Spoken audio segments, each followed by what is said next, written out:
K-pop. K-pop. Korea. Oh my god, it's BTS! Yeah! What's up?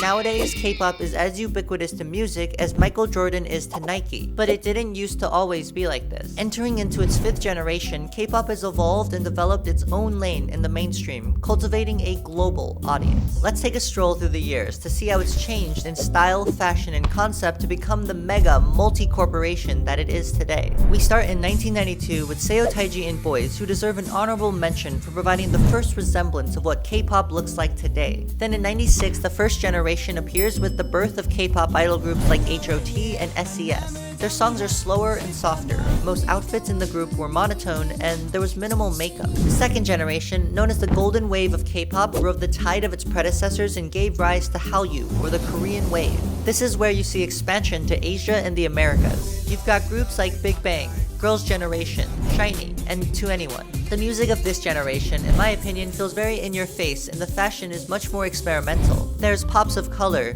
bold makeup, accessories, and the guys are in suits, some even showing bare chests. The third generation took K-pop worldwide, beyond Asia and America. This is where you have Psy, who by the way holds the first video to reach 1 billion views on YouTube. You've also got BTS, Twice, Red Velvet, and Blackpink. Music styles became diverse with groups showcasing variety, and music videos became high-budget concept productions. In terms of fashion, the first half of this generation is predominated by school uniforms, which is, it's not a miss, but it's a little weird. The second half had soft pastels and bright colors. This is also where we see boy groups start to have more makeup, which started out as a very angsty, very Machine Gun Kelly-esque look and gradually evolving to a more neutral tone. This is also the generation where you see the development of more intensive fandoms, with fans holding stricter expectations for their idols. But it's safe to say that this is when K-pop truly became a part of the global soup. The fourth generation, dubbed the most viral generation, rides high off the successes of the third. You have groups like Stray Kids, New Jeans, and aespa. These groups have been able to establish global footholds at a rate that blew their predecessors out of the park. They've got songs topping global charts and generating millions of views on YouTube within hours. As competition increases, this is when companies began pouring millions upon millions to up their game,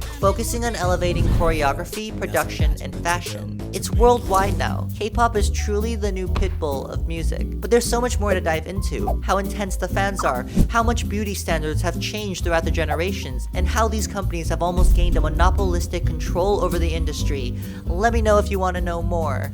Catchy!